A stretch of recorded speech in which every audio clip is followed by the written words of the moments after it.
Student, आपके एक syllabus का एक महत्वपूर्ण टॉपिक है वर्ल्ड बैंक, और इस आज के दिन की चर्चा उसी पर होगी। और इसमें बेसिकली मैं बताने की कोशिश करूंगा कि वर्ल्ड बैंक की स्थापना कब हुई और क्यों हुई, और उसके ऑब्जेक्टिव, उसकी स्थापना के ऑब्जेक्टिव्स क्या थे।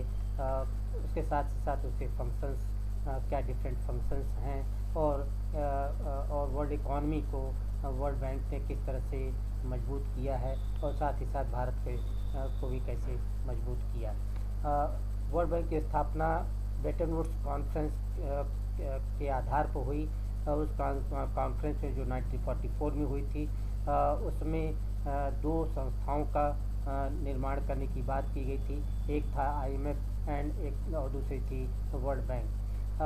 1944 की जो परिदृश्य था, जो जो वातावरण था, वो सेकेंड वर्ल्ड वार के जस्ट बाद का था, जिसमें कि अधिकांश देश, संसार के विभिन्न देश युद्ध से की अर्थव्यवस्थाएं समाप्त प्राय हो गई थी, और इसलिए आवश्यकता ये पड़ गई थी कि कोई ऐसी संस्था बने जो कि इन वॉर इकॉनमी को इकॉनमीज को हम लोग पीस इकॉनमी में कन्वर्ट कर सकें। तो 1945 से हम देखते हैं कि वर्ल्ड बैंक ने अपना कार्य शुरू कर दिया, और रिकन्स्ट्रक्शन और डेवलपमेंट के गोल को अचीव करने के लिए इसने महत्वपूर्ण अपनी भूमिका निभाई है।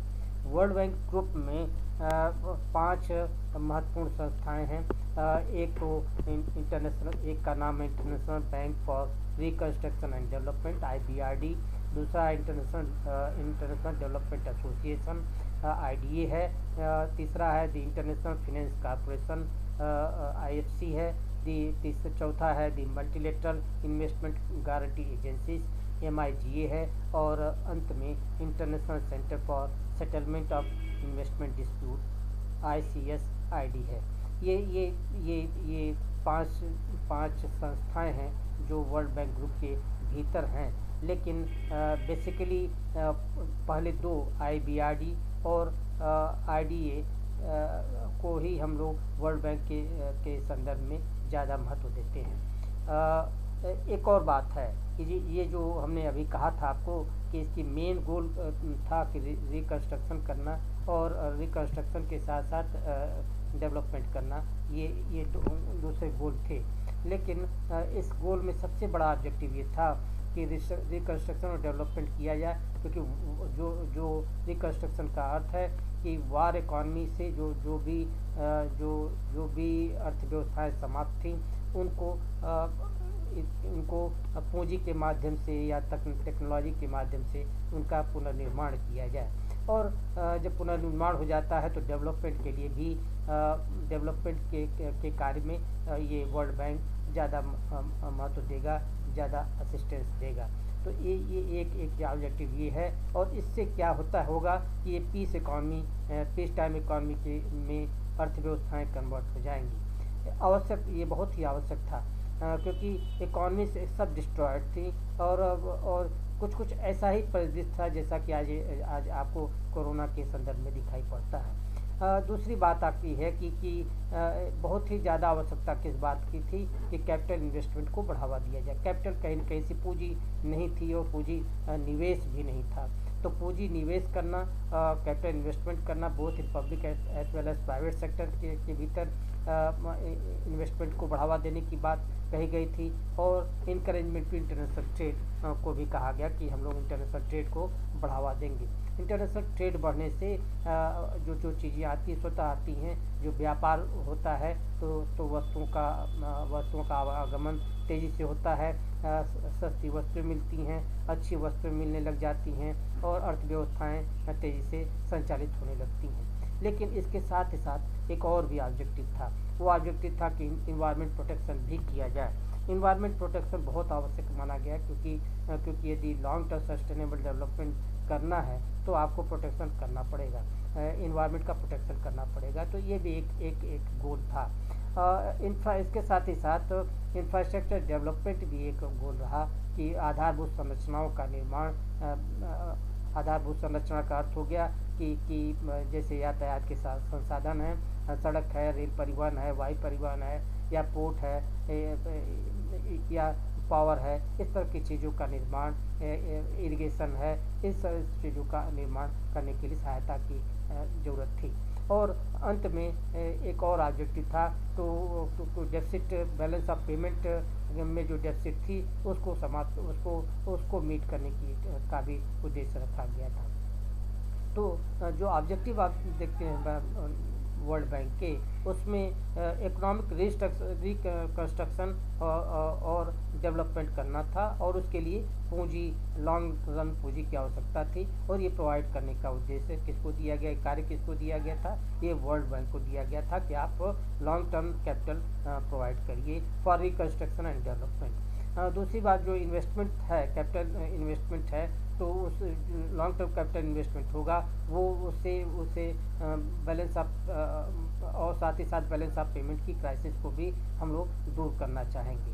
लेकिन जो लॉन्ग टर्म कैपिटल इन्वेस्टमेंट होता है, जो कि स्वयं वर्ल्ड बैंक करती या लोग अन्य संस्थाओं को प्रेरित करती या प्राइवेट सेक्टर को प्रेरित करती कि आप लोन दीजिए, इन्वेस्ट करिए, लेकिन उसमें कभी कभी गारंटी की आवश्यकता पड़ती है कि पैसा लोन देने में जोखिम होता है, और जोखिम के कारण हो सकता है कि लोग इन्वेस्टर्स इन्वेस्ट करना, लोन देना न चाहते। तो ये गारंटी देने का भी उत्तरदायित्व वर्ल्ड बैंक के ऊपर छोड़ दिया गया कि ये लोन की गारंटी वेरियस यूनिट्स को ये गारंटी देने का भी काम करेगी। इसका अर्थ होता है कि यदि कि लोन डूबता है तो वर्ल्ड बैंक उस स्थिति में उन इन्वेस्टर्स को सहायता करेगी। एक बहुत ही महत्वपूर्ण और ऑब्जेक्टिव था, वो ये ऑब्जेक्टिव था कि पॉवर्टी को हम समाप्त करेंगे, देशों के बीच में पॉवर्टी को कम करना है, और टू प्रमोट शेयर्ड ग्रोथ। दो चीज़ें हैं। तो पहली है कि पॉवर्टी, उन्होंने उस समय का जो ऑब्जेक्टिव रखा गया, वो कहा गया कि सन 2030 तक हम संसार के देशों में से 3% आबादी को छोड़ करके अन्य सभी को हम लोग जो बिलो पॉवर्टी लाइन आप कहते हैं, या बिलो $1.90 से नीचे हैं, उसको उठाने की कोशिश करेंगे। मतलब क्या है कि केवल 3% ही पॉपुलेशन ऐसी रहेगी 2030 तक, जो कि अभी भी $1.90 पर डे के आधार पर भी उसके पास आमदनी नहीं होगी। लेकिन अन्य जो पॉपुलेशन है उसको हम वो पॉवर्टी लाइन से ऊपर ले जाएंगे, अर्थात 97% पॉपुलेशन ऑफ द ग्लोब आप कह सकते हैं, वर्ल्ड कह सकते हैं, उनको हम पॉवर्टी लाइन से बाहर निकाल लेंगे। और 40% जो बॉटम जो पॉवर्टी लाइन के नीचे के लोग थे, वो उनको भी क्या करना है कि उनको उनकी प्रॉब्लम्स को उनको सॉल्व करना है, उनको इनकम ग्रोथ में बढ़ावा देने में मदद करनी है। तो ये सब डिफरेंट ऑब्जेक्टिव्स थे। इसी में इसके फंक्शंस भी आप देख रहे हैं कि उसी तरह के ऑब्जेक्टिव्स को मीट करने के लिए फंक्शंस भी बनाए गए कि वॉर टाइम इकॉनमी को पीस इकॉनमी में कन्वर्ट करना है। और रिकंस्ट्रक्शन पहला फंक्शन इसका होगा कि जो वर्ल्ड के जो अर्थव्यवस्थाएं हैं उनको किसी तरह से रिकंस्ट्रक्शन किया जाए, और आगे चल करके उसमें डेवलपमेंट का भी कार्य किया जाए। तो रिकंस्ट्रक्शन करने के लिए एक चीज़ें की आवश्यकता होती है, एक बातों की आवश्यकता होगी। एक तो लॉन्ग टर्म कैपिटल की आवश्यकता होती है, और वो लॉन्ग टर्म कैपिटल या तो वर्ल्ड बैंक प्रोवाइड करता, या प्राइवेट इन्वेस्टर्स को प्राइवेट फॉरेन इन्वेस्टर्स को वो फोस्टर करता कि आप पैसा लगावें, लोन दें। और ये investment either both private sector में भी किया जाए या पब्लिक सेक्टर में भी किया जाए, या पूरी समस्त अर्थव्यवस्था में इन्वेस्टमेंट को बढ़ावा दिया जाए, और उसके विकास करने का कार्य किया जाए। एक तो ये बात हो गई। और दूसरी बात कहा गया कि इंटरनेशनल ट्रेड को हम लोग खूब इंकरेज करेंगे, और उसके लिए इंटरनेशनल इन्वेस्टमेंट को बढ़ावा देने के लिए एक माहौल क्रिएट करेंगे, जिससे कि प्रोडक्टिविटी बढ़े। जब आप इंटरनेशनल ट्रेड को बढ़ावा देते हैं, इन्वेस्टमेंट को बढ़ावा देते हैं, इंटरनेशनल इन्वेस्टमेंट को इनकरेज करते हैं, तो अनेक क्रियाएं अपने आप होती हैं। उसकी टेक्नोलॉजी का भी डेवलपमेंट होता है, या टेक्नोलॉजी भी प्राप्त होने लगती है, प्रोडक्टिविटी स्वतः बढ़ती है। और प्रोडक्टिविटी बढ़ने का मतलब है कि स्टैंडर्ड ऑफ लिविंग बढ़ जाना। तो जो आम मासेस है उनकी स्टैंडर्ड ऑफ लिविंग को बढ़ाने का एक कार्य इनको करना था, या IBRD को करना था। इसके साथ ही साथ कैपिटल इन्वेस्टमेंट को जो बढ़ावा देने की बात है, उसमें ये कहा गया कि मेंबर कंट्रीज़ के जो इन्वेस्टर्स हैं उनको कहा जाए कि वो वर्ल्ड बैंक से ज़्यादा से ज़्यादा लोन लें और इस लोन लेकर के इन्वेस्ट करें। तो इन्वेस्ट करने से तो जो रिकन्स्ट्रक्शन होगा वो तेज़ी से होगा। डेवलपमेंट का जो कार्य होगा वो डेवलपिंग कंट्रीज़ या अंडर डेवलप्ड कंट्रीज़ दोनों में तेज़ी से विकास होगा, इसलिए डेवलपमेंट लोन्स दिए जाएंगे। और ये जो डेवलपमेंट लोन्स देने की बात थी वो था कि हम लोग एग्रीकल्चर सेक्टर में ये लोन्स के डेवलपमेंट में हम लोन्स देंगे, हम इरिगेशन और पावर और ट्रांसपोर्ट के विकास में ज़्यादा लोन देंगे। एक एम था वर्ल्ड बैंक का कि हम वाटर सप्लाई के लिए, एजुकेशन के लिए, हेल्थ के लिए, इन सभी क्षेत्रों के विकास में मदद करेंगे। तो आप देखते हैं कि अर्थव्यवस्था के लगभग सभी क्षेत्रों में और स्पेशली इंफ्रास्ट्रक्चर के क्षेत्र में ज़्यादा से ज़्यादा लोन देने की, ज़्यादा मदद करने की एक बात कही गई थी। और साथ ही कहा गया था कि प्राइवेट जो providing loans to private concerns होना चाहिए कि यदि सरकारें लोन नहीं लेना चाहती हैं और प्राइवेट कंसर्न्स ज़्यादा लोन लेना चाहती हैं तो उसको भी हम फोस्टर करने जा रहे हैं। फॉरेन इन्वेस्टमेंट को भी बढ़ावा देने जा रहे हैं थ्रू गारंटी का लोन की, जो उनके जो इंस्टीट्यूशंस हैं जो कि इन्वेस्टमेंट करना चाहती हैं लेकिन उनके में रिस्क बियरिंग कैपेसिटी नहीं है, जो कि घबरा रही हैं, ऐसे फॉरेन इन्वेस्टर्स को गारंटी देने का कार्य भी इनको करना था या ये इन्होंने किया है। और आखिर में आप देखेंगे एक सबसे महत्वपूर्ण, एक बहुत महत्वपूर्ण अनिक फंक्शन था, वो था टेक्नोलॉजी प्रोवाइड करना। इन देशों के पास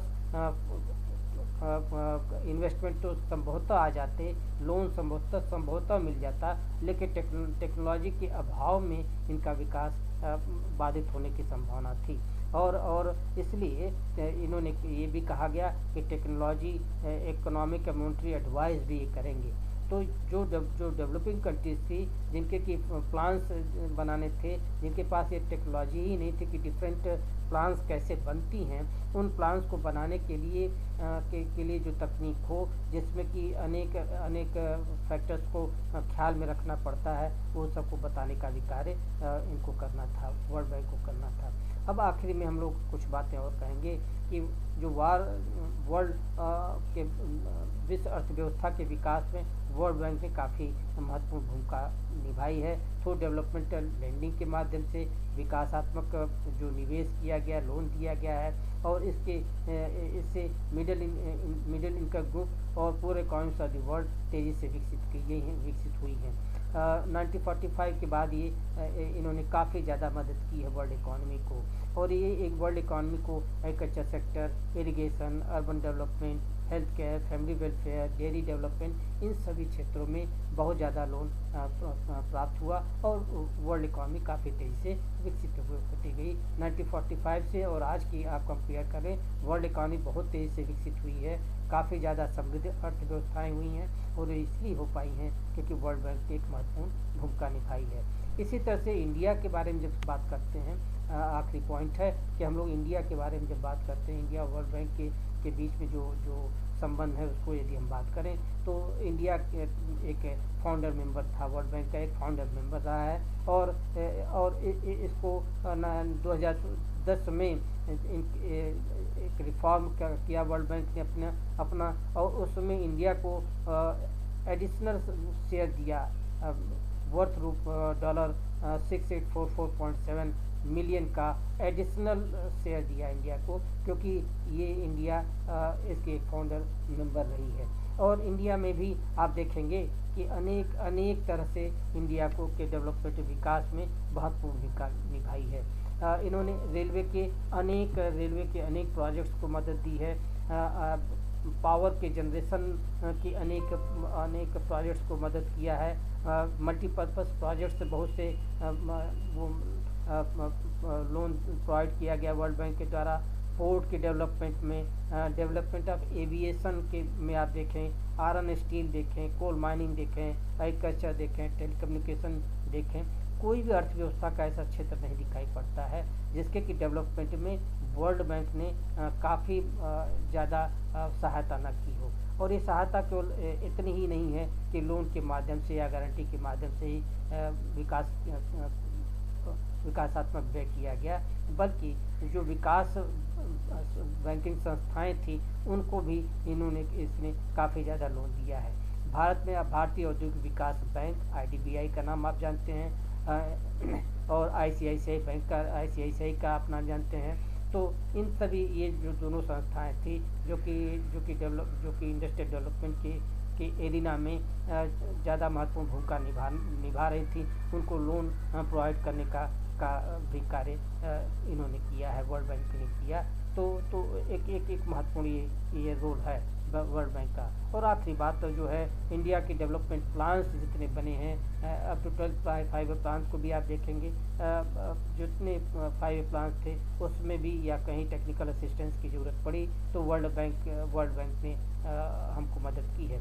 इस तरह से आप देखते हैं कि अर्थव्यवस्थाओं का आखिर में जो निष्कर्ष निकलता है वो है कि अर्थव्यवस्थाओं का विकास, जो अर्थव्यवस्थाएं समाप्त थी, मृतप्राय थी, उनके विकास में वर्ल्ड बैंक ने बहुत महत्वपूर्ण भूमिका निभाई।